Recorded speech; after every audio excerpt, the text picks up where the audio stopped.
বুবু আইবা তুমি আইবা গো, সেই দিন আইসা বুবু ক্ষমতা পাইবা না।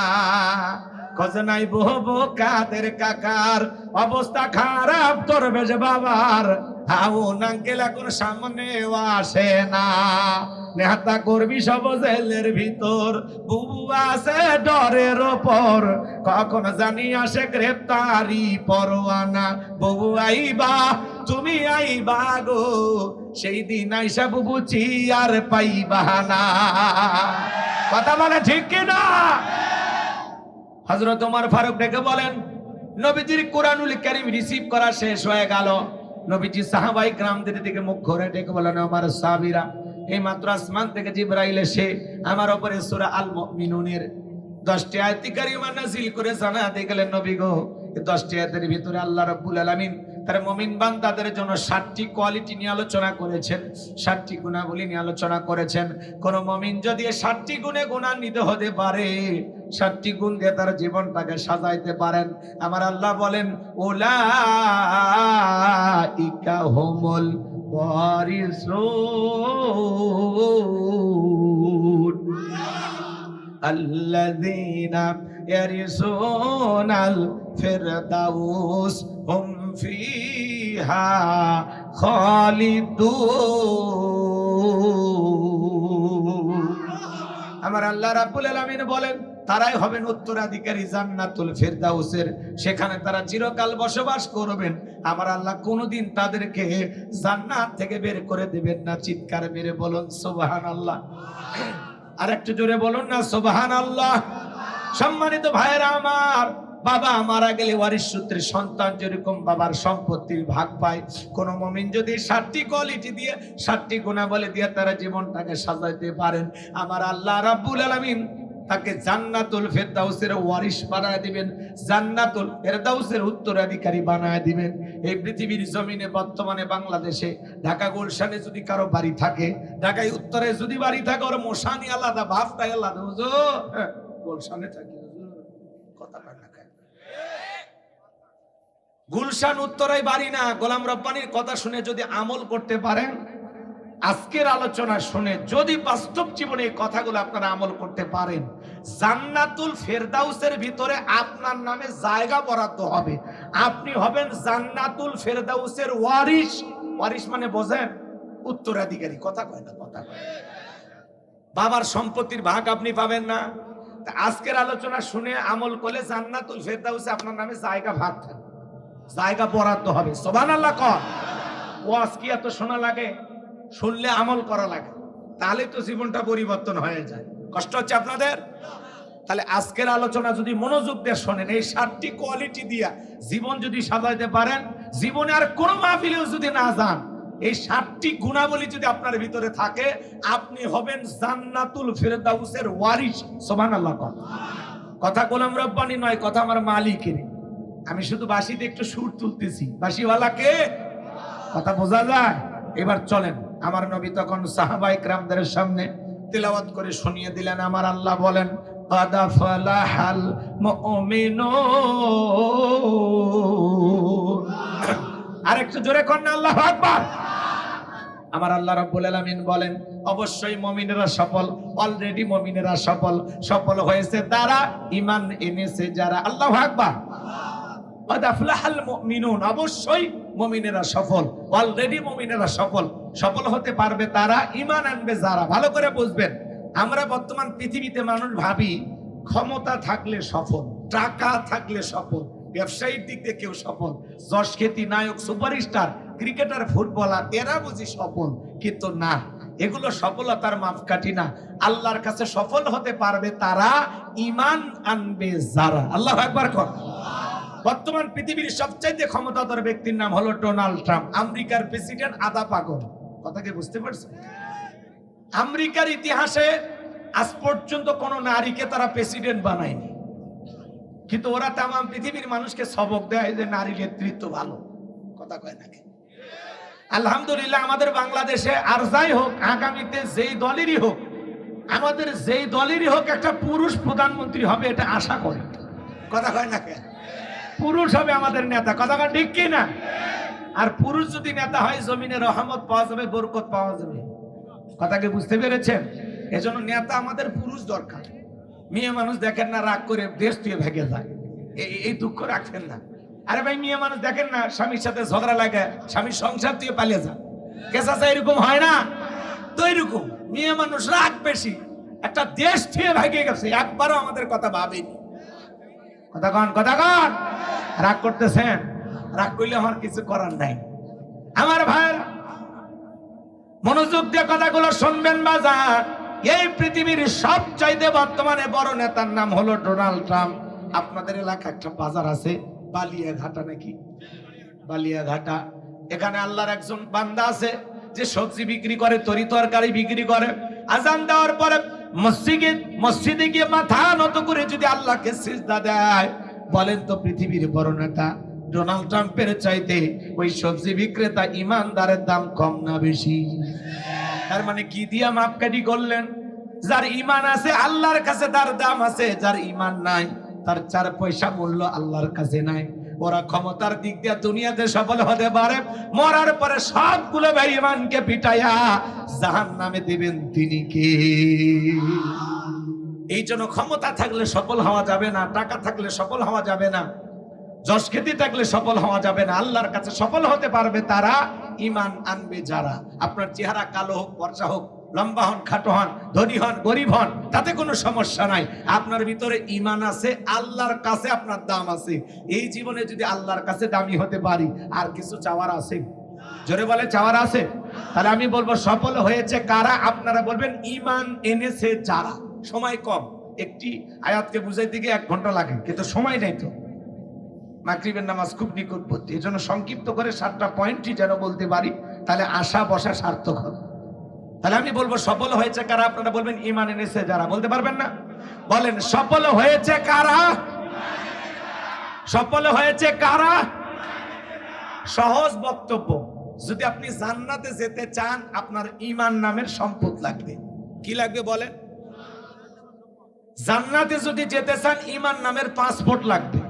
বিদেশে যেতে গেলে পাসপোর্ট লাগে না? জান্নাতে যেতে হলে ইমান নামের পাসপোর্ট লাগবে। আর যার ইমান নামের পাসপোর্ট আছে তার জান্নাতের ভিসা লাগবেই লাগবেই লাগবেই ইনশাআল্লাহ। কথা কি বুঝাইতে পারলাম নাকি রাগ করছেন? আল্লাহ আমাদেরকে কত ভালোবাসেন, আমি কয়টা কথা বলবো, সময় তো নাই। কষ্ট হচ্ছে আপনাদের? আল্লাহ ভালোবেসে মুসলমানের ঘরে জন্ম দিয়া জান্নাতের রাস্তা অলরেডি আগায়া দিয়েছে। সুবহানাল্লাহ। পৃথিবীর শ্রেষ্ঠ কিতাব কোরআনুল কারীম দান করে আল্লাহ জান্নাতের রাস্তা আরেকটু আগায়া দিয়েছে। এরপরে পৃথিবীর শ্রেষ্ঠ পয়গম্বর মুহাম্মদ রাসূলুল্লাহ সাল্লাল্লাহু আলাইহি ওয়াসাল্লামের উম্মত বানায়া জান্নাতের রাস্তা আরেকটু আগায়া দিয়েছে। আমরা এমন উম্মত আসছি সবার শেষে, আর জান্নাতে ঢুকবো সবার আগে। সুবহানাল্লাহ। আমাদেরকে দিয়েই জান্নাত উদ্বোধন হবে। আল্লাহু আকবার। কষ্ট হচ্ছে আপনাদের? তাহলে বলুন, এই পৃথিবীর জমিনে সফল হতে পারবে তারা ইমান আনবে যারা। কথা ক্লিয়ার? বিষয়টা ক্লিয়ার হয়েছে? ইমান আনার পরে সহজ একটা প্রশ্ন। একজন অমুসলিম জোহরের নামাজের পূর্বে ইমান গ্রহণ করেছে, ওই ব্যক্তির উপরে জোহরের সালাত আদায় করা কি? মাশাআল্লাহ, চমৎকার শ্রোতা, আপনারা বুঝে ফেলে দিয়েছেন। ঈমান আনার পরে মুমিন জীবনের সবচেয়ে গুরুত্বপূর্ণ ইবাদতের নাম হলো সালাত। কিয়ামতের ময়দানে বান্দার হিসাব নিকাশ যখন আল্লাহ শুরু করবেন, সর্বপ্রথম সালাত দিয়ে শুরু করবেন। বান্দার সালাতের হিসাব যদি ঠিকঠাক হয়, বাকি হিসাবে যদি একটু নির্বিষ হয়, আল্লাহ তাআলা সেই ত্রুটিগুলো মাফ করে দিবেন। সুবহানাল্লাহ। কিন্তু সালাতের হিসাবে যদি বান্দা ধরা খেয়ে যায়, প্রথম হিসাবে যদি আটকে যায়, বাকি হিসাবগুলো আরো বেশি কড়াকড়ি হবে, কঠিন হবে। তাহলে বলুন, আমাদের সালাত ঠিকঠাক আদায় করা দরকার আছে না নাই? দেখেন, আল্লাহ তাআলা যখন মুমিন বান্দার 7টি কোয়ালিটি নিয়ে আলোচনা শুরু করলেন, আমার আল্লাহ 1 নাম্বার সালাত দিয়ে শুরু করলেন। সুবহানাল্লাহ। যুবক, 4 নাম্বার কোয়ালিটিতে তোমাদের জন্য আলোচনা আছে, একটু অপেক্ষা করো, 4 পর্যন্ত থাকা দরকার আছে না নাই? তাহলে 1 নাম্বার শুরু হয়ে গেল। আমার আল্লাহ রাব্বুল আলামিন বলেন, আল্লাযীনা হুম ফি সালাতিহিম খাশিউন। মুমিন বান্দার 1 নাম্বার গুনাহবলী, যারা নিজেদের সালাত বিনয়ের সহিত, নম্রতার সহিত, আল্লাহর ভয় নিয়ে আদায় করে। আপনি আমি যখন সালাত আদায় করব, অন্তরে ভয় থাকতে হবে কার? ইয়া আইয়ুহাল্লাযীনা আমানুত্তাকুল্লাহ, হে ঈমানদারগণ আমি আল্লাহকে ভয় করো, হাক্ক তুকাতিহি, ভয় করার মতো ভয় করো। আপনি আমি কিভাবে সালাত আদায় করব, কতটা মনোযোগী হয়ে এই আয়াতের ব্যাখ্যায় তাফসীরকাররা লিখেছেন। তাফসীর ইবনে কাসির থেকে বলছি, অন্তরের ভিতরে সুচিন্তা, দুশ্চিন্তা, কুশ্চিন্তা, বিবির কথা, সংসারের কথা, ব্যবসা বাণিজ্যের কথা, দুনিয়াবি কোনো চিন্তা ভাবনা মনের মধ্যে রাখা যাবে না। আপনি আমি যখন সালাতের মধ্যে দাঁড়িয়ে যাব নামাজ আদায় করার জন্য, অন্তরের মধ্যে একমাত্র কেবলমাত্র শুধুমাত্র ভয়টা থাকতে হবে কার? কিভাবে সালাত আদায় করবেন? নবীজি কিভাবে সালাত আদায় করতেন? আম্মা জান আয়েশা ডেকে বলেন, নবীজি নামাজের ভিতরে এত লম্বা সময় ধরে দাঁড়িয়ে থাকতেন, মাঝে মাঝে তাকায় দেখতাম নবীজির পা মোবারক ফুলে উঠেছে। আম্মা জান আয়েশা ডেকে বলেন, নবীজি এত লম্বা সময় রুকু করতেন, এত লম্বা সময় সিজদা থাকতেন, মাঝে মাঝে মনে হয় নবীজি আর কোনোদিন সিজদা থেকে মাথা উঠাবেন না। আল্লাহু আকবার। তাহলে লম্বা সময় সিজদা দিয়েছেন মুহাম্মদ সাল্লাল্লাহু আলাইহি ওয়াসাল্লাম। কতটা সময় নামাজে দাঁড়িয়ে থাকলে একটা মানুষের পা ফুলে উঠতে পারে, এবার আপনি চিন্তা করেন। এত লম্বা সময় দাঁড়িয়ে থাকতেন মুহাম্মদ রাসূলুল্লাহ সাল্লাল্লাহু আলাইহি ওয়াসাল্লাম। সাহাবায়ে ইকরাম এমনও নামাজি ছিল, 2 রাকাত নামাজ পড়ে তারা সারা রাত কাটিয়ে দিয়েছেন। সুবহানাল্লাহ বলেন। নবীর সাহাবীরা যখন মরুভূমিতে নামাজে দাঁড়িয়ে যেতেন, ওই মরুভূমির পাখিগুলো খেজুর গাছ মনে করে সাহাবায়ে ইকরামদের মাথার উপরে, কাঁধের উপরে বসে থাকতো। নবীর সাহাবীরা সালাতে এত মনোযোগ, কাঁধে পাখি পড়ে থাকে, তারপরে তারা টের পাইতো না। কোন সুবহানাল্লাহ। আর আপনি আমি যদি মশা পড়ে হাতে এই জায়গায় নিয়ে আগে মশা মারে তারপরে সূরা ধরে, কথা কোন ঠিক কি না? হযরতে তালহা রাদিয়াল্লাহু তাআলা সালাত আদায় করতেছিলেন, ছেলেটা খেলা করতেছিল, জঙ্গল থেকে সাপ এসে সন্তানটাকে পেঁচিয়ে ধরেছেন। স্ত্রী মানুষজনকে ডাকলেন, ছেলেটাকে বিপদ মুক্ত করলেন। হযরতে তালহা নামাজ শেষে জিজ্ঞাসা করেন, বিবিরে বাড়িতে এত মানুষজন, ব্যাপারটা বুঝতে পারলাম না। ডেকে বলে, স্বামী আপনি যখন নামাজ আদায় করতেছেন, জঙ্গল থেকে সাপ এসে সন্তানটাকে পেঁচিয়ে ধরেছিল, আমি মানুষজনকে ডাকলাম আর ছেলেটাকে বিপদ মুক্ত করলাম। এত ঘটনা আপনার চোখের সামনে ঘটে গেল, আপনি কি কিছুই টের পান নাই? হযরতে তালহা ডেকে বলেন, বিবিরে নামাজের মধ্যে মন যদি এদিক সেদিক চলে যায় তাহলে নামাজ তো আর নামাজ থাকে না। আল্লাহু আকবার। আপনি নামাজ পড়েন গোদাগাড়ি, মন চলে যায় রাজশাহীতে, কথা বলেন। নামাজ পড়ে দরগা, মন চলে যায় চাপাই নবাবগঞ্জ, আছে না নাই? নামাজের মধ্যে দাঁড়ায় মন খালি ছটপট করে, দুনিয়াবি নানান চিন্তা নামাজের মধ্যেই মনে হয়। মাঝে মাঝে সালাত আদায় করতে গিয়ে এত চিন্তা, এত কথা নামাজের মধ্যেই মনে হয়। নামাজ 2 রাকাত না 3 রাকাত মনে থাকে না।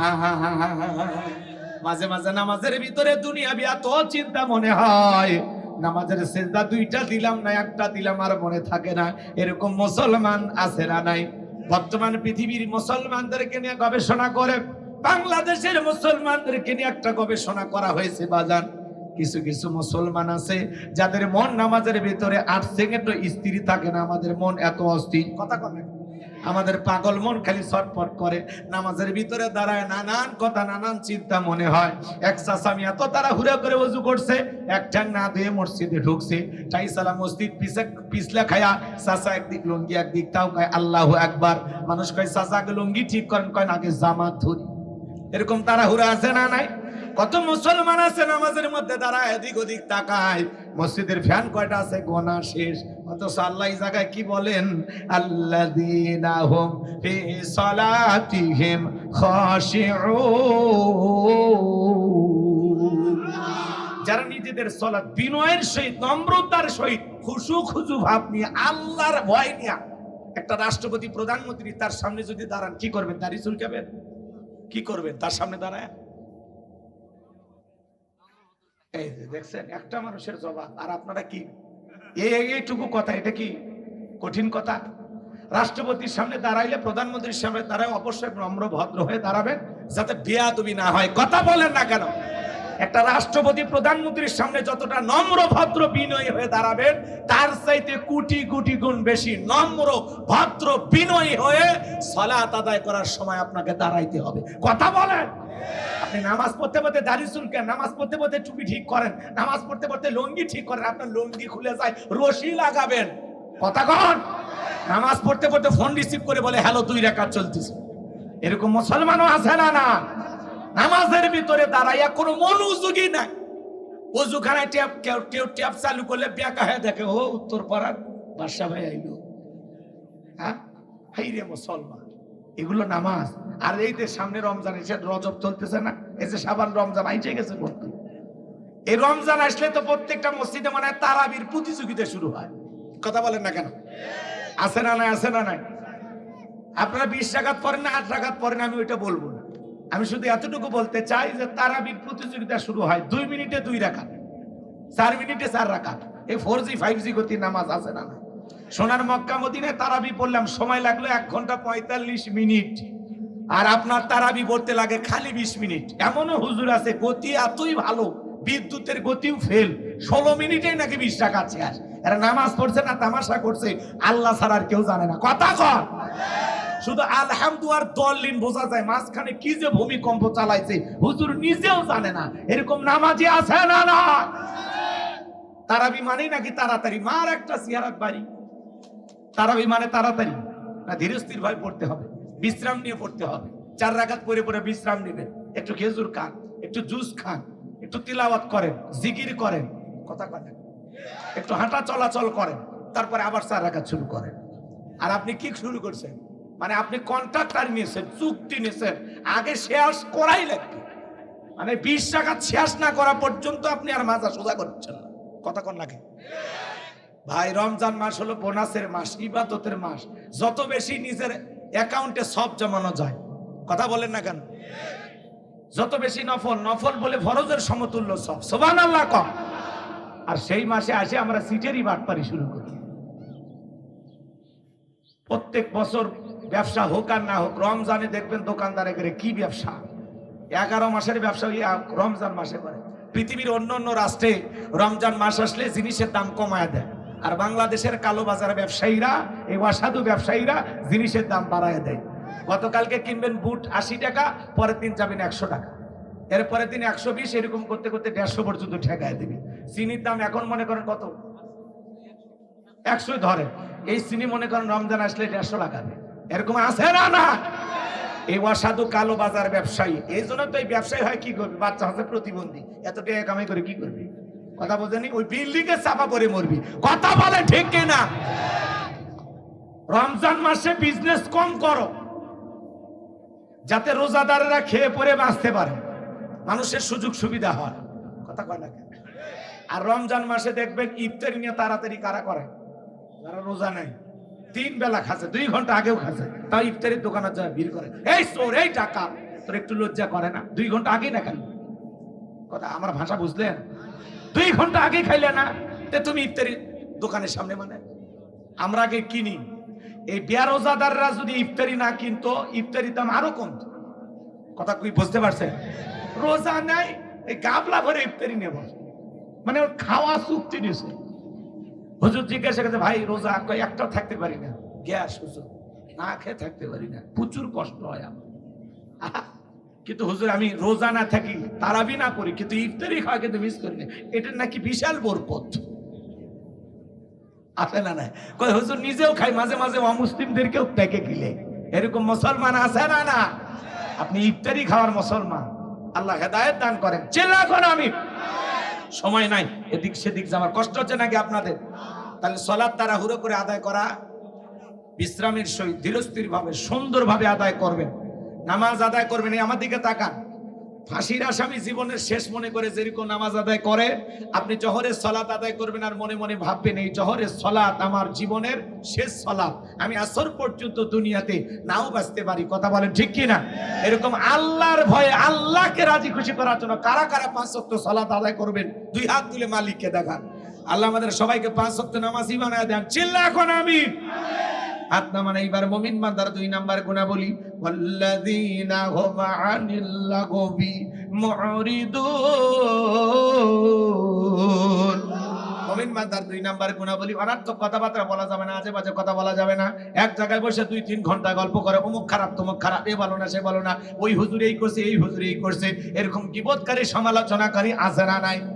চাচা আপনি জবান দিয়ে তো কি এত বাসাল, এত কথা কেন বলেন? চা খাচ্ছেন খান, চুপ করে থাকেন।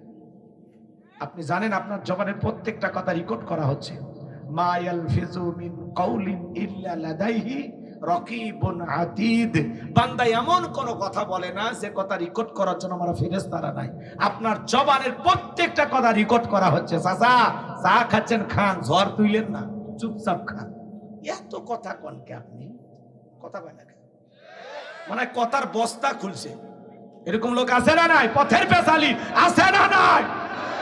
আপনি এত কথা কেন বলেন? চুপ, চা খাচ্ছেন খান, মাংস মাথা না যা, চুপ থাকলে নাজাত পাবেন। চুপ থাকলেন গুনাহ থেকে বেঁচে থাকলে। মুখ খুললেই তো কারো না কারো সমালোচনা শুরু হয়ে যায়। আসুন অন্যের সমালোচনা না করে নিজের আত্মসমালোচনা করি। আমার জীবনই তো তুলুটি দিয়ে ভরা, আমি আমার অপরাধের টেনশনে ঘুমাইতে পারি না, অন্য কিনে ভাবার সময় আছে?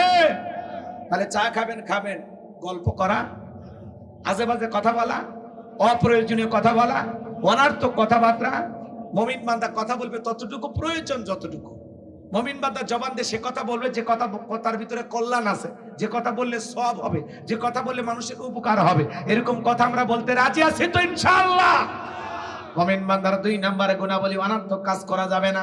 মুমিনের টাকালে মুমিন সিনেমা হল বানাবে না, যাত্রা গানের আয়োজন করবে না, গানের কনসার্ট দেবে না, মদের বার দেবে না, সিনেমা হল বানাবে না, ভাস্কর্য বানাবে না, মূর্তি বানাবে না। 4,500 কোটি টাকা দিয়া বিগত 16 বছরে ক্ষমতায় ছিল যারা, দেশের মোড়ে মোড়ে ভাস্কর্য বানাইছিল তারা। 4,500 কোটি টাকা, পাহাড় সমতুল্য, পাহাড় সম। 4,500 কোটি বুঝেন? ভাস্কর্য বানাচ্ছে, ভাস্কর্য বানায় কি লাভ করছেন? আপনার বাবার 5ই আগস্টে ওই ভাস্কর্যের মাথার উপর উঠে মানুষ পেশাব করে দিছে। হ্যাঁ, আপনার বাবার মাথার ভাঙ্গে নিয়ে যা পুকুরে চুবইছে, আপনি কি করলেন? এই 16 বছরে 4,500 কোটি টাকার ভাস্কর্য না বানাইয়া বেকার যুবকদের যদি কর্মস্থানের ব্যবস্থা করে দিতেন, আপনার বাবার নামে মসজিদ মাদ্রাসা বানাইতেন, এতিমখানা বানাইতেন, বিধবা অসহায়দেরকে ওই টাকা দিয়ে যদি সহযোগিতা করতেন, আপনার বাবা কবরে শুয়ে থেকে সব পাইতো। কথা বলেন ঠিক কিনা? আপনি ভাস্কর্য বানান মানে, এই ভাস্কর্যের সংস্কৃতি এটা মুসলমানের সংস্কৃতি না। মুসলমান কখনো ভাস্কর্য প্রতিমা মূর্তি বানাইতে পারে না। মুসলমান বানাবে মসজিদ মাদ্রাসা। কথা বলেন? এগুলো ইহুদি বেঈমানদের কালচার। কথা বলেন? আচ্ছা, এক নেতা জীবন দিছে বুঝলাম, ওই নেতার ছবি উঠে মূর্তির মতো টাঙ্গে রাখে লাভ আছে? কি লাভ বলেন তো? আপনি কোটি কোটি টাকাতে ভাস্কর্য বানান মানে, দেশের জনগণের টাকা খরচ করছেন, আল্লাহর কাছে প্রত্যেকটা টাকার হিসাব দেওয়া লাগবে। কথা বলেন? রাগ করে চলেও গেছে, আবার মাঝে মাঝে মিস কল দেয়, কথাবার্তা কয় যে আমি দেশের কাছে এসে শর্ট করে ঢুকবো। যাওয়ার আগে বলে যাননি, আসার আগে বলার দরকার নাই। রাজশাহীর বর্ডার, চাঁপাইনবাবগঞ্জের বর্ডার খোলা আছে, আপনি আসেন তো। কথা না কে? আপনি আসেন, যেই দিন মন চায় সেই দিন বাংলাদেশে আসেন। রাগ করতেছেন নাকি আপনারা? অত সহজ না। ক্ষমতার চেয়ার থেকে নামা সহজ, কিন্তু চেয়ারে ওটা করি। কথা বলে ঠিক কিনা? 16 বছরে যে দুর্নীতি হয়েছে, আগে তার হিসাব জাতি নেবে। কোটি কোটি টাকা দেশ থেকে বিদেশে পাচার হয়েছে। এই জনগণের সাথে প্রতারণা ধোঁকাবাজি করতে করতে এই দেশের ভাই আর কিচ্ছু হয়নি, কামড়ে খাচ্ছে, সব কামড়ে খাচ্ছে। সামনে যদি আবারও কেউ দুর্নীতি করা শুরু করে, এরা কোদাল দিয়ে খুঁড়ে খাবি, পরে মাটি খুঁজে পাবেন না। কথা বলে না কেন? রোহিঙ্গা হয় বসবাস করা লাগবে, রোহিঙ্গা হয়। এই জন্য আগামীতে বুঝে শুনে সিদ্ধান্ত নেওয়া লাগবে। কোন চাঁদাবাজ, সন্ত্রাস, দুর্নীতিবাজ এরা যেন সমাজের নেতা না হয়। সৎযোগ্য নির্ভীক আল্লাহওয়ালাদেরকে নেতা বানাইতে হবে। কথা ঠিক কিনা? একটু অপেক্ষা করেন আমার ভাইরা, সামনের দিকে যাই বাজান। তাহলে মুমিন বান্দার টাকা হলে মুমিন মসজিদ বানাবে, মাদ্রাসা বানাবে, ঈদগাহ মাঠ বানাবে, কবরস্থান বানাবে, রাস্তার মধ্যে ফলের গাছ লাগায় দিবে, পুকুরের ঘাট বানায় দিবে। ভালো ভালো কাজে মুমিন টাকা ব্যয় করবে। মুমিন বান্দার 2 নম্বর গুণাবলী, যুবক এই কান দিয়ে ফোন লাগাইয়া গান শোনা যাবে না। এই কান দিয়ে অনার্থক কাজে বাজে জিনিস শোনা যাবে না। কারের ভিতরে ইয়ারফোন লাগাইয়া গান শোনো, রূপবানে নাচে কমর দোলাইয়া, আল্লাহর ফেরেশতারা কবর নিয়ে পিটাবে ঝোলাইয়া ঝোলাইয়া। এই কান আল্লাহ গান শোনার জন্য দেয় নাই। হক্কানি উলামায়ে কেরামদের বয়ান শুনতে হবে, ইসলামী সঙ্গীত শুনতে হবে। ওই যে সিরাজগঞ্জের এক যুবক দেখলা না, রেল লাইন দেখাটা যায়, কানের ভিতরে ইয়ারফোন লাগায় ট্রেনে এসে ধাক্কা মারে 3 টুকরে করে ছুঁয়ে গেছে। মরার পরে কানের ভিতরে ইয়ারফোন লাগানি ছিল, এখন কবরে যা ফেরেশতারা তোর জায়গা মতো বাদ্যযন্ত্র বাজাবে। কথা বলেন ঠিক কি না?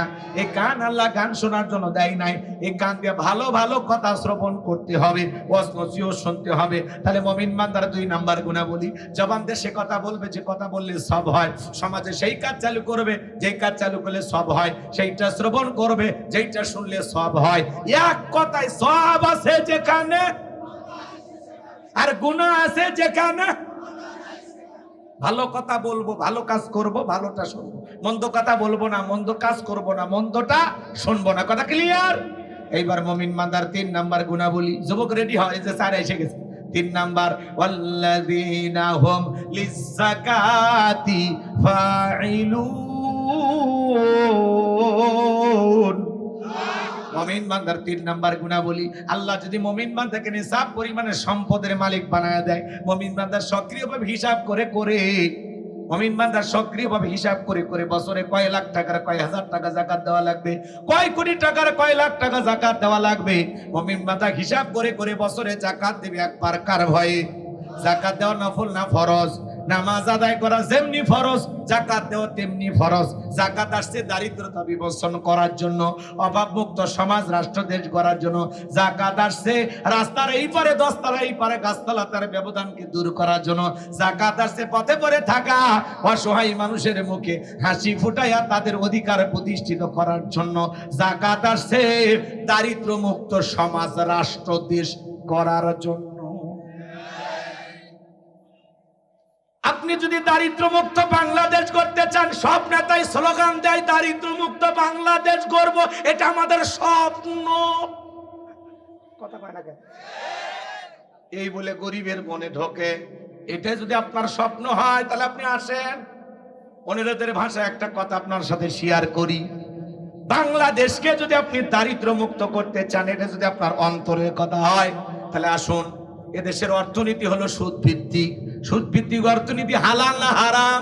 এই হারাম অর্থনীতি দিয়ে কোশ্চিন কালেও বাংলাদেশকে কোন নেতা দারিদ্রমুক্ত করতে পারবে না।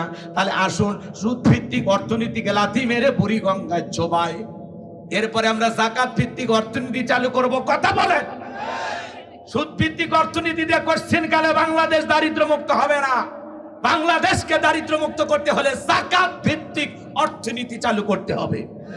যাকাত ভিত্তিক অর্থনীতি চালু করে একটা যাকাত মন্ত্রণালয় চালু করতে হবে। আর এই যাকাত মন্ত্রণালয়ের দায়িত্ব এদেশের বিজ্ঞ ইসলামিক স্কলার, দ্বীনের দায়ী আলেমদের কাজে দেওয়া লাগবে। ওই গুমসুর ডালসুর বিকাশের টাকাসুর লুটপাটকারী দুর্নীতিবাজ ওদেরকে দেওয়া যাবে না। কথা কর। আলেমেরা কি করবে? সমস্ত ধনীদের তালিকা করবে। শোনেন, আমার দিকে তাকান। ধনীরা যাকাত দিতে চায় না। এদেশের অধিকাংশ ধনী যাকাতের ফাঁকি মারে। যাকাত আসছে 1 কোটি টাকা, কোনো মতে 5-10 লাখ টাকা যাকাত দিয়ে নিজের 90 লাখ নিজেই মারিয়ে খায়। কথা কর। ধনী মানুষ যাকাত আসছে কোনো মতে শাড়ি লুঙ্গি দিয়ে এমন লুঙ্গি কিনে দেয় 200 টাকা দাম লিটন লুঙ্গি, পরে থাকলে আর জান্নাত জাহান্নাম সব বোঝা যায়। এমন শাড়ি দেয় 300 টাকা দাম, ধুয়ে দিলে শাড়ি না মশারি খুঁজে পাওয়া যায় না। এই ধনী, এই শাড়ি তোর বউরে পরাবি। কথা কন ঠিক না? এই জন্য যাকাত মানে শাড়ি লুঙ্গি না, আর দিলে মান সম্পূর্ণ কাপড় দেওয়া লাগবে। হযরত ওমর ফারুক ডেকে বলেন, তোমরা যাকাতের অর্থ এমন ভাবে দাও ওই ব্যক্তি যাকাতের জন্য আর কারো দুয়ারে হাত না পাতে। আল্লাহু আকবার কোন। এই ছেলেটা বেকার বসে আছে, বলে যাকাতের 1.5 লাখ টাকা দেয়। এই যে বালিয়া ঘাটা, কথা কন কি নাম? এই বালিয়া ঘাটা একটা দোকান ধরায় দেন। আল্লাহ চাইলে 5-7 বছর ব্যবসা বাণিজ্য করিয়া ওই ছেলে নিজেও ভবিষ্যতে যাকাত দেবে। এই ছেলে বেকার বসে আছে, ওরে যাকাতের টাকা দিয়ে একটা অটো ভ্যান রিক্সা লসিমন করিমন কিনে দেন। আল্লাহ চাইলে দৈনিক 500-700 টাকা ইনকামের একটা ব্যবস্থা হইল। ছেলেটা আর বেকার থাকলো। ওই যে বিধবা নারী আসছে, শাড়ি দিয়ে কিলাফ, সিলাই মেশিন দেন, 2টা ছাগলের বাচ্চা কিনে দেন, 2টা গাভী গরু কিনে দেন, এগুলো লালন পালন করে ভাগ্যের চাকা ঘুরাবে। কথা বলে ঠিক কিনা? যাকাতের অর্থ দিয়ে মানুষের কর্মস্থানের ব্যবস্থা করে দিতে হবে। কার কি লাগবে ওই যাকাতের টাকা দিয়ে বলা লাগবে, বাবা এই টাকা দিয়ে দিলাম, আর কারো কাছে হাত পাতিস না। কথা বলে ঠিক কিনা?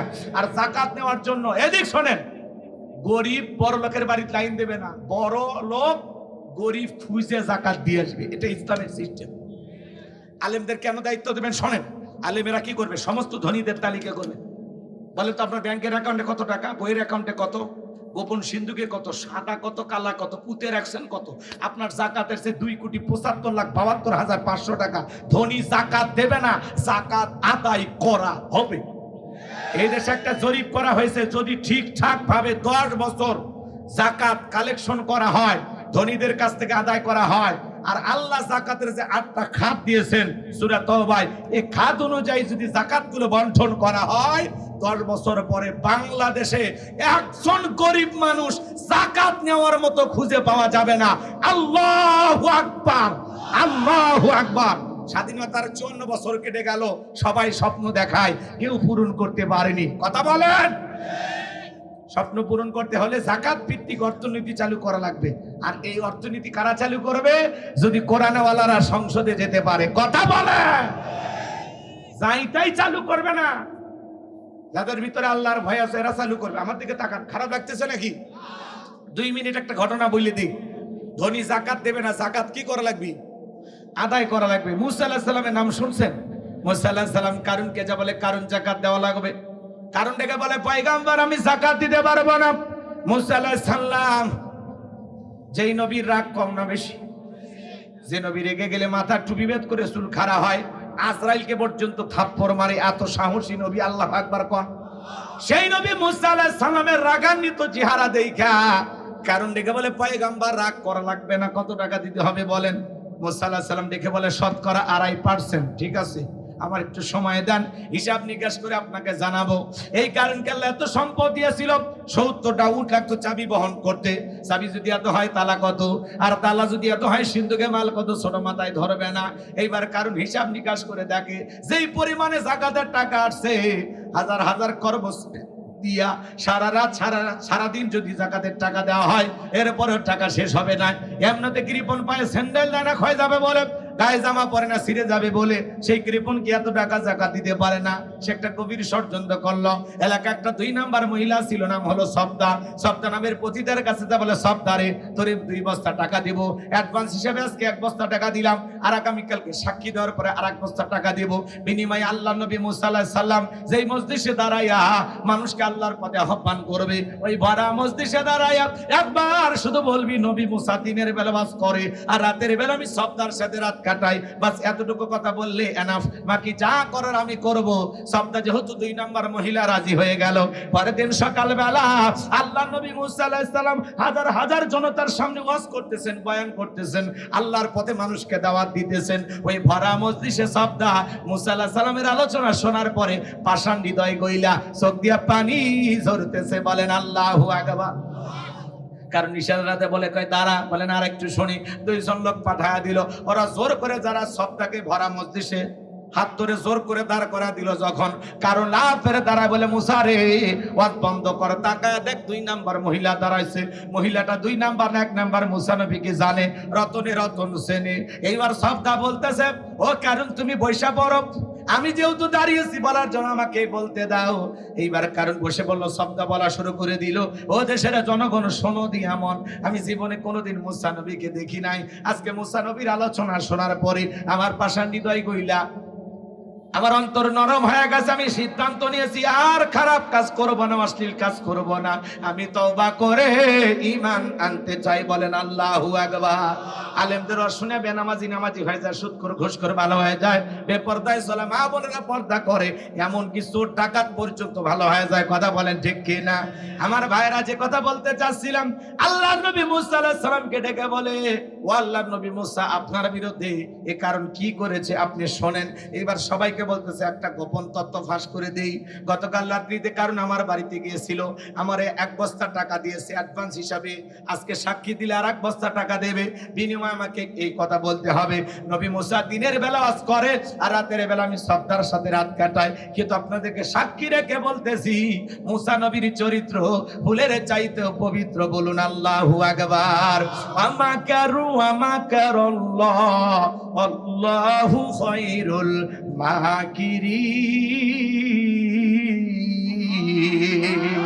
খেলাকা যে গর্ত করেছে নিজের গর্তে নিজেই পড়েছে। যারা ট্রাইব্যুনাল গঠন করে কোরআনের শ্রেষ্ঠ মুফাসসির আল্লামা সাইদি হুজুরকে মৃত্যুদণ্ডের রায় দিয়েছে, আজকে নিজেদের তৈরি করা ট্রাইব্যুনালে নিজের নামে ফাঁসির রায় হয়ে গেছে।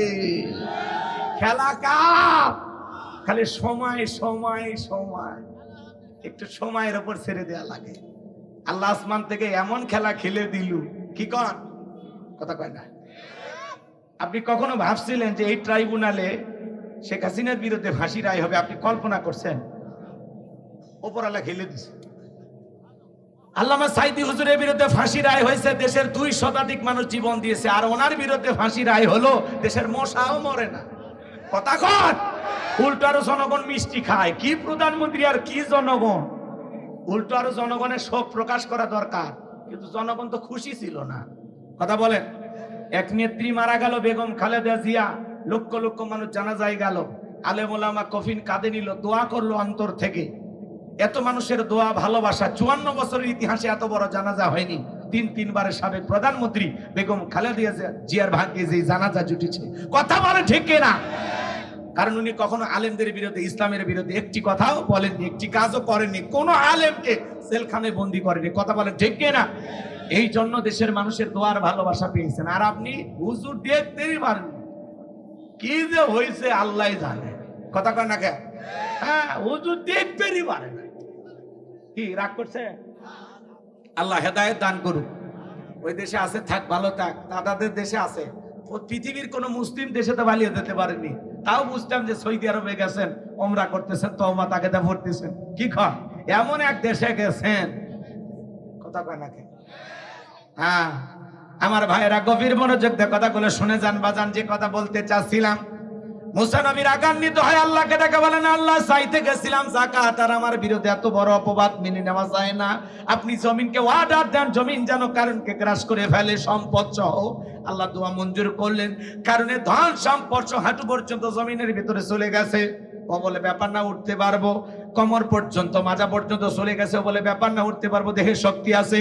এইবার যখন গলা পর্যন্ত জমিনের ভিতরে চলে গেছে, দেখে বলে, ও নবী মুসা, ধন সম্পদ যা আছে সব তোমার আর তোমার আল্লাহর, তুমি নিয়ে যাও, জানটা ভিক্ষা দাও। মুসা আলাইহিস সালাম ডেকে বলেন, আল্লাহুস সামাদ, আমার আল্লাহ অমুক বেকি, আমার আল্লাহ কারো কাছ থেকে কিছু নাই না, আমার আল্লাহ শুধু দিয়ে যায়।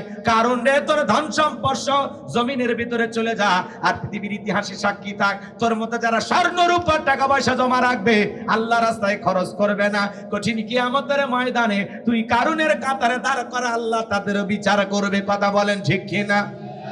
এই জন্য বাজান সূরা তাওবায় আল্লাহ বলেছেন, যারা স্বর্ণ রূপা টাকা পয়সা জমা রাখে, আল্লাহ রাস্তায় খরচ করতে চায় না, তাদের জন্য রয়েছে আযাবের সুসংবাদ। আপনার এই সম্পদ জাহান্নামের শাস্তির কারণ হবে। এজন্য যাকাত দিবেন। যাকাত হলো মালের ময়লা, যাকাত হলো আপনার সম্পদকে পবিত্র করে। হিসাব করে যাকাত দিলে, মনে রাখবেন বাজান, ধনী যদি হিসাব করে যাকাত দেয়, যাকাত দিলে সম্পদ কমে না বাড়ে। আপনি যাকাত দিবেন, আপনার সম্পদকে আল্লাহ বহুগুণে বৃদ্ধি করে দিবেন। সুবহানাল্লাহ কর। আরে ভাই, পুরো পৃথিবীতে যারা যাকাত দেয় তাদের মতো আপনিও যে একজন, আলহামদুলিল্লাহ, শুকরিয়ার বিষয়। আল্লাহ আমার হাতটা এই জায়গায় রাখছে। আল্লাহ কই রাখছে? এই যে এই জায়গায় রাখছে। কথা কই না? আল্লাহ চাইলে এই জায়গায় রাখতে পারতো না? এজন্য আপনি ধনী, আল্লাহ আপনারে যাকাত দেওয়ার তৌফিক দিয়েছে, আলহামদুলিল্লাহ। কৃপণতা করবেন না, যাকাতকে জরিমানা মনে না কইরা হিসাব করে প্রত্যেক বছর যাকাত দিবেন। আল্লাহ দেওয়ার তৌফিক দান করুন। চিল্লা এখন আমিন। আর আমি যে গরিবের হাতে যাকাত দিলাম, দিয়ে বা দয়া বা করুণা করি নাই। আমি ধনী, আমার দেওয়া ফরজ, গরিবের যাকাত খাওয়া ফরজ নাই। ওই যাকাত না খায় মরে যাবি, সমস্যা আছে? কথা কয় না কেন?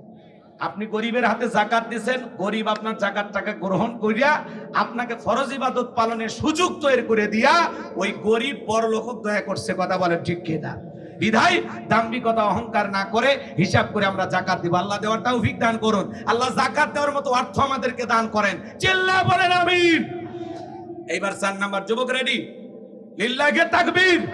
4 নাম্বার গুনাবলী, ওয়াল্লাযীনা হুম লিফুরুজিহিম হাফিজুন। মুমিন বান্দার 4 নাম্বার গুনাবলী, নিজের যৌবনটাকে কন্ট্রোল করা, নিজের যৌবনটাকে সংযত রাখা, নিজের যৌবনটাকে হেফাজত করা। মুমিনের যৌবন হোটেলে বিক্রি হবে না, পার্কে বিক্রি হবে না। মুমিন কোনোদিন বিয়ের আগে অবৈধ প্রেম ভালোবাসা করবে না। কথা বলেন। এই যুবক শোনো, আমার দিকে তাকাও। কি মনে করো এই সামান্য কয়েক বছরের যৌবনের সময় ফেলে লাফালাফি করতেছো? আল্লাহ শিশুকালের হিসাব নেবেন না, আল্লাহ হিসাব নেবেন যৌবন কালে। যে বান্দা, এই যৌবন কালের সময়টা কোন কাজে ব্যয় করেছো? বিধায় এই যৌবন কালের এই কঠিন সময়ে শয়তান ধোঁকা দেয়, নফস চাইছে বারবার গুনাহ করার জন্য আমাকে উৎসাহ অনুপ্রেরণা যোগায় যে চলো গুনাহ করি। কথা বোঝেন নাই?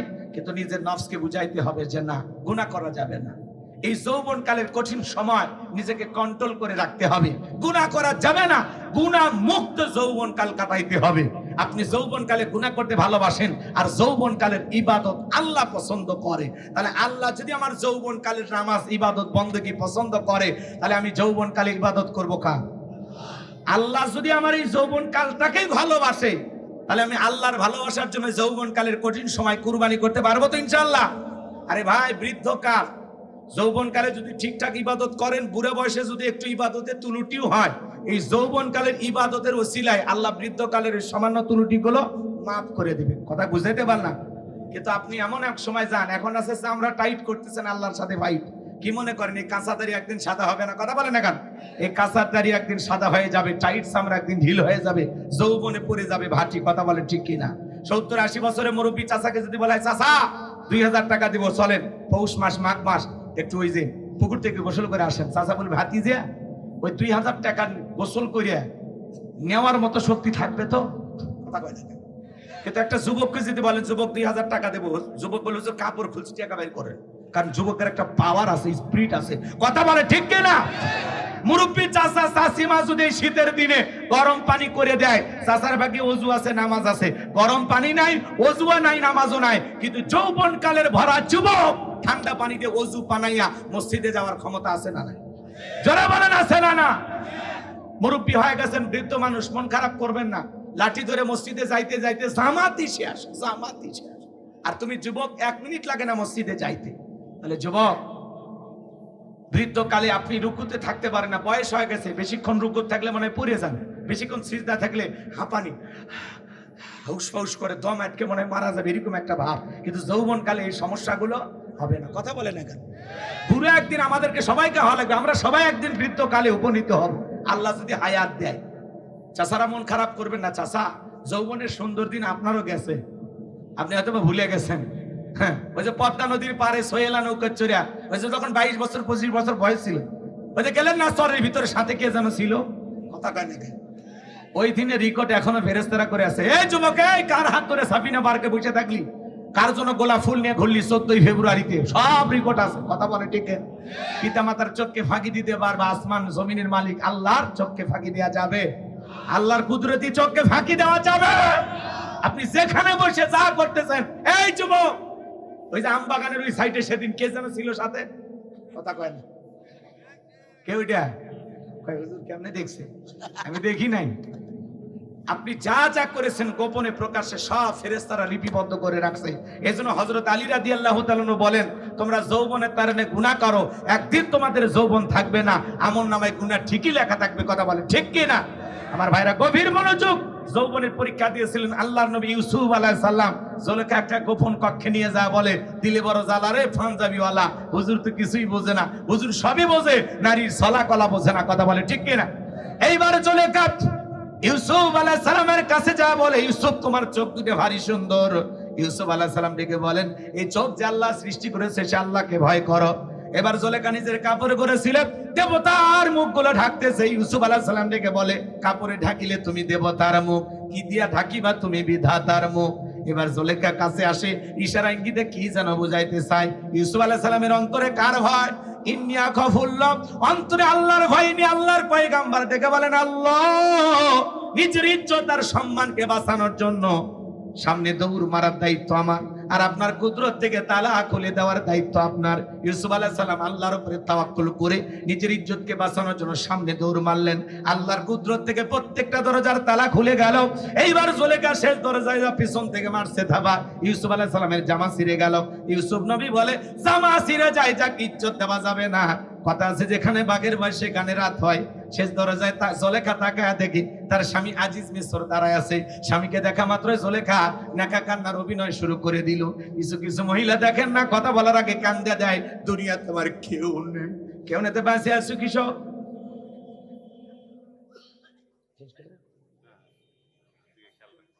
জি, কষ্ট হচ্ছে আপনাদের? বিরক্ত হইতেছেন আমার কথা? শেষ করে দিচ্ছি। লিল্লাহি তাকবীর। পয়েন্টগুলো একটু শেষ করি, রাগ করতেছেন আপনারা। আমার দিকে তাকান, আমার দিকে তাকান। জুলেখা নেকা কানের অভিনয় শুরু করে দিল। কিছু কিছু মহিলা দেখে না, কথা বলার আগে কান্দে দেয়, চোখের পানি লাগেই থাকে, মনে হয় চোখে মোটর বসায় রাখছে। কথা বলেন, কান্দতেই মামলা জিততে চায়। যার বউ বেশি কাঁদবে না, বুঝবেন ওর ভিতর ভেজাল আছে। যার বউ কথায় কথায় কাঁদে, ওর ধমক দেবে, চুপ, কাঁদবি না। ঘটনা কি হয়েছে খুলে কম। তোর ঘটনা শুনে যদি মনে হয় কাঁদা উচিত, স্বামী স্ত্রী একসাথে জামাত করে কাঁদা হবে। কথা কোন ঠিক না? এই জন্য ভাই, মহিলা মানুষ কিছু পারুক আর না পারুক, কান দিবের পারে।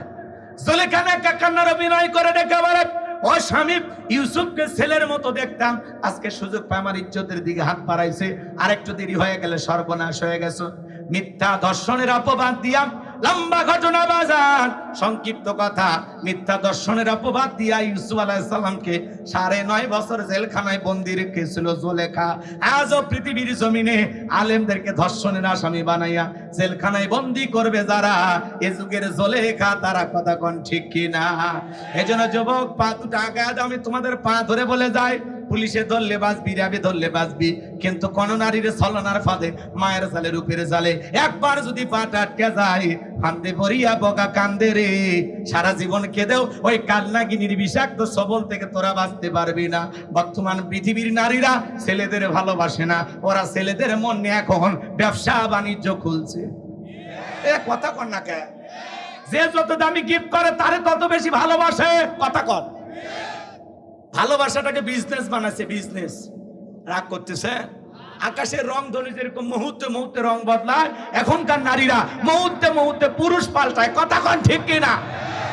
আর এর গজবের 1 নাম্বার কারণ হলো এই মোবাইল। এই মোবাইলের ওজন কম, কিন্তু মোবাইলের মাধ্যমে পাপের ওজনটা অনেক বেশি। কথা বলেন ঠিক কিনা? নারী পুরুষ সব মোবাইলে আসক্তি আছে না? না।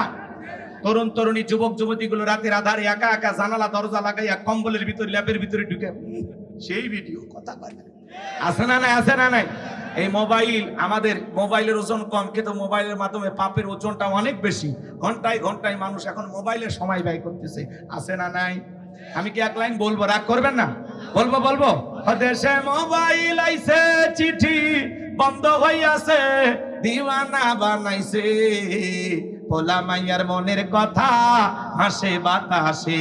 ও দেখো পোলা ফানের মন মাদা ফেসবুকে এখন মোবাইলে চ্যাটিং কইরা কাটায় সারাক্ষণ।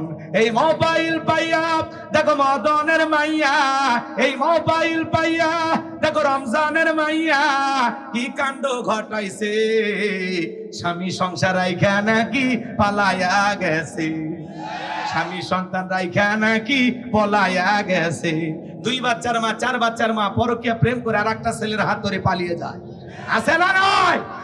যে নারী স্বামী রেখে, সন্তান রেখে আরেকটা পর পুরুষের হাত ধরে পালিয়ে যায়, ওটা নারী জাতির কলঙ্ক, পাষাণী, ডাইনি, কালনাগিনী, বিশ্বাসঘাতক, রাক্ষসী মহিলা। ওটা চরিত্রহীন নারী। আর লজ্জা নাই, শরম নাই, ওটা একটা বেহায়া। কেমনে পারলি মা স্বামী রাইখা, বাচ্চা রাইখা আর একটা পর পুরুষের হাত ধরতে? কেমনে পারলি বল? কেমনে পারলি বল? এই কথা কর না কেন? এই পরকের অভিশাপে হাজারো পরিবার ধ্বংস হয়ে যাচ্ছে। নিজের জীবনের সুখটাকে ভাবলি বাচ্চাগুলো দায়িত্ব কে নেবে? এজন্য নারীদেরকে বলে যায়, স্বামী যদি পাল্টানোর ইচ্ছা থাকে বাচ্চা হওয়ার আগে। এই কথা বল না কেন? তোর অন্তরে মায়া নাই রে নারী? 2-3টা বাচ্চা আমার এলাকায়, 4 বাচ্চার মা গেছে, ভাই গে 4 বাচ্চার মা। আর আছে কি জীবনে? আর আছে কি? কথা কর না কেন? এরা আসছে পুরুষের জীবন আর এই ছোট ছোট বাচ্চাদের জীবন নিয়ে খেলতে। কথা কন ঠিক কিনা? খালি শরীয়তে জায়েজ নাই মারা, তাছাড়া আমার মনে হয় এলে কষাই যেরকম টুকরো টুকরো করে গোস্ত, এগুলো টুকরো টুকরো করা লাগতো। কথা কন ঠিক কিনা? শরিয়ার আইন নাই তো পাথর মেরে শেষ করা লাগতো। কথা কন। চলেন, রাগ করতেছেন আপনারা? এই জন্য মা, এই অভিশাপ, এই পরকের অভিশাপ থেকে নিজেকে বাঁচায় রাখো। শুধু কি নারীর দোষ নাকি পুরুষের দোষ? এক হাতে তালি বাজে না। যুবক, তোমার স্ত্রীর সাথে যদি কেউ পরকীয়া প্রেম করে মাইনে নিবা? তাহলে তুমি যার সাথে পরকীয়া প্রেম করো, ওটা তো কারো না কারো স্ত্রী, কারো না কারো মেয়ে, কারো না কারো মা। এই ছেলে, একটা নারীর স্বামী আছে, তারপরেও ওই নারীর দিকে তোর কেমনে নজর যায়? ওই নারীরা কেমনে ভালো লাগে? তোর রুচি তো হিরো আলমের চাইতেও খারাপ। কথা কন ঠিক না? এই জন্য খবরদার, বিয়ের আগে অবৈধ প্রেম ভালোবাসা করা যাবে যাবে জায়েজ নাই, হারাম হারাম হারাম। আল্লাহ বেঁচে থাকার তৌফিক দান করুন। সময় কম, তাহলে 4 নাম্বার, ওয়াল্লাযীনা হুম লিফুরুজিহিম হাফিজুন। নিজের যৌবনটাকে সংযত রাখা, নিজের যৌবনটাকে কন্ট্রোল করা। এই যৌবনকালে বেশি বেশি ইবাদত করতে হবে কার? এই যৌবনকালে রুকু সিজদা ইবাদত বندگی আল্লাহ পছন্দ করে। এজন্য যৌবনকালটা আল্লাহর ইবাদতে কুরবানি করব ইনশাআল্লাহ। এই যুবকেরা পারবা না? এই যৌবনকালে বেশি বেশি ইবাদত করতে হবে কার? পারবা তো ইনশাআল্লাহ। আর 6 নাম্বার, ওয়াল্লাযীনা হুম লিআমানাতিহিম ওয়া আহাদিহিম রাউন। 5 নাম্বার হলো আমানত রক্ষা করা। এই জীবনটা আমানত, ছেলে মেয়ে আমানত, স্ত্রী সন্তান আমানত, সময় জান মাল অর্থ সব আমানত। বক্তার কাছে শ্রোতা আমানত, ইমামের কাছে মুসল্লি আমানত, শিক্ষকের কাছে ছাত্র ছাত্রী আমানত, আগামীতে দেশের প্রধানমন্ত্রী যিনি হবে তার কাছে দেশের মানুষ আমানত। কথা কি বুঝতে পারলেন? কিছু আজকে রক্ষক হয়ে গেছে ভক্ষক, বেড়াই খেত খায়, বুঝেন নাই? আমানতের খেয়ানতকারী সমাজে কমছে না বাড়ছে? জোরে বলেন। তাহলে 5 নাম্বার আমানত রক্ষা করা। 12 তারিখ 1 মিনিটের সিদ্ধান্ত, এটা একটা আমানত। আপনার সিদ্ধান্তে কোনো মোসারু গাজারু বেনামাজি যেন সমাজের নেতা না হতে পারে। আপনার 1 মিনিটের সিদ্ধান্ত যেন সমাজে নামাজি ব্যক্তি নেতা হয়। কথা ক্লিয়ার? 12 তারিখ পর্যন্ত আপনার কাছে আমানত আছে। আপনার ভোটে যেন কোনো চাঁদাবাজ, সন্ত্রাস, দুর্নীতিবাজ ক্ষমতার চেয়ারে না বসতে পারে, কোন ধর্ষণকারী যেন নেতা না হতে পারে। বুঝাইতে পারলাম? বেশি ক্লিয়ার করতে পারবো না, বুঝা নেন। আপনাদেরকে বুঝান লাগবে, মানে রাজশাহীর মানুষের বুঝান লাগে। আলহামদুলিল্লাহ। তাহলে 5 নাম্বার আমানত রক্ষা করা। 6 নাম্বার ওয়াদা প্রতিশ্রুতি রক্ষা করা। মুমিন মুখে জালে বলে, অন্তরে তা বিশ্বাস করে, কাজে তা বাস্তবায়ন করে। মুমিন কোনদিন প্রতিশ্রুতি ভঙ্গকারী হতে পারে? ওয়াদা ঠিক রাখবেন। 7 নাম্বার, ওয়াল্লাযীনা হুম আলা সালাওয়াতিহিম ইউহাফিজুন। 7 নাম্বার, যত্ন সহকারে সালাত আদায় করা। যে ব্যক্তি আসর পরে মাগরিব পর্যন্ত মসজিদে মন টাঙানো থাকে, মাগরিব পরে এশা পর্যন্ত মসজিদে মন টাঙানো থাকে, শুধু একা নামাজ পড়বেন না, স্ত্রী ছেলে মেয়ে সন্তানদেরকে নামাজি বানানোর দরকার আছে না নাই? পৃথিবীর সফল বাবা তারা ছেলের হাত ধরে মসজিদে নিয়ে যাবে যারা। কথা বলেন ঠিক কি না? এই যে দেখেন, তাহজিব সেন্টার থেকে একটা প্রকাশনী বই, শতাব্দীর শ্রেষ্ঠ রাহবার আল্লামা সাইদি হুজুর, ওনার জীবনী নিয়ে, উনি কিভাবে তাফসীর জগতে এসেছেন, অনেক বিষয় নিয়ে চমৎকার বই। যারা কোরআনের পাকে আল্লামা সাইদিকে মহব্বত করেন, মঞ্চ থেকে আপনারা বইটা সংগ্রহ করতে পারেন। হাদিয়া কত? হাদিয়া 100 টাকা। যদি পারেন আপনারা কোরআনের পাকে আল্লামা সাইদি হুজুরের জীবনের অনেক ঘটনা, অজানা অনেক ঘটনা পাবেন বইটার ভিতরে। যদি পারেন আপনারা নিয়ে যাবেন 100 টাকা দিয়ে মঞ্চে। আল্লাহ কবুল করেন। ওয়া আখিরি দাওয়ানা আনিল হামদুলিল্লাহি রাব্বিল আলামিন। এই 7টা গুণাবলী, ভাই বসেন বসেন, 1 মিনিটই দোয়া। আমি বলি, এই 7টা গুণাবলী যদি অর্জন করতে পারেন, উলাইকা হুমুল ওয়ারিসুন আল্লাযীনা ইয়ারিসুনাল ফিরদাউস হুম ফিহা খালিদুন। আল্লাহ বলেন তারাই হবেন উত্তরাধিকারী জান্নাতুল ফিরদাউসের, সেখানে তারা চিরকাল বসবাস করবেন। আল্লাহ কোনোদিন জান্নাত থেকে বের করে দেবেন না। আল্লাহ বক্তা শ্রোতা সবাইকে কথাগুলোর উপরে আমল করার তৌফিক দান করেন। আখিরি দাওয়ানা আনিল হামদুলিল্লাহি রাব্বিল আলামিন। শেষ কথা মনে আছে আপনাদের? 1 নাম্বার, নম্র ভদ্র বিনয়ী হয়ে সালাত আদায় করবেন। 2 নাম্বার, জবান দিয়ে সে কথা বলবেন যে কথা বলে সব হয়। সমাজে সেই কাজ চালু করবেন যেটা করলে সব হয়। কান দিয়ে সেটা শুনবেন যেটা শুনলে সব হয়। এক কথায় সবের কাজ যেখানে আমরা আছি। 3 নাম্বার, আল্লাহর সম্পদ দিলে হিসাব করে যাকাত দিবেন। 4 নাম্বার, যৌবনকালের কঠিন সময় আল্লাহর ইবাদতে কাটায় দিবেন, গুনাহ থেকে বাঁচায় রাখবেন। 5 নাম্বার, আমানত রক্ষা করা। 6 নাম্বার, ওয়াদা প্রতিশ্রুতি রক্ষা করা। 7 নাম্বার, যত্ন সহকারে সালাত আদায় করা। পরিবারের 6 জন সদস্য সবার ভিতরে নামাজ কায়েম করা দরকার আছে না নাই? আল্লাহ আমাদের সবার পরিবারের ভিতরে নামাজি সদস্য বৃদ্ধি করে দেন। বক্তা শ্রোতা সবাইকে আমল করার তৌফিক দান করেন। আল্লাহুম্মা আমিন। রব্বানা যালামনা আনফুসানা ওয়া ইল্লাম তাগফির লানা ওয়া তারহামনা লানাকুনান্না মিনাল খাসিরিন। সকল মৃত ব্যক্তিদের রূহের মাগফিরাত কামনার জন্য আল আমান তাফসীর কমিটি ভাইদের উদ্যোগে 10তম বার্ষিক তাফসীরুল কোরআন মাহফিলের আজকে শ্রদ্ধাভাজন সভাপতি মুফতি আবু যার গিফারি কাসিমি সাহেবকে আল্লাহ কবুল করেন। মাওলানা রবিউল ইসলাম ভাই চমৎকার কথা বলেছেন। আল্লাহ ভাইয়ের কণ্ঠকে দ্বীনের জন্য, ইসলামের জন্য, কোরআনের ময়দানের জন্য কবুল করো। আল্লাহ দূর দূরান্ত থেকে হাজার হাজার নারী পুরুষ যারা ছুটে এসেছেন কোরআনের কথা শোনার জন্য, সবাইকে নিরাপদে বাড়ি পর্যন্ত পৌঁছার তৌফিক দান করুন।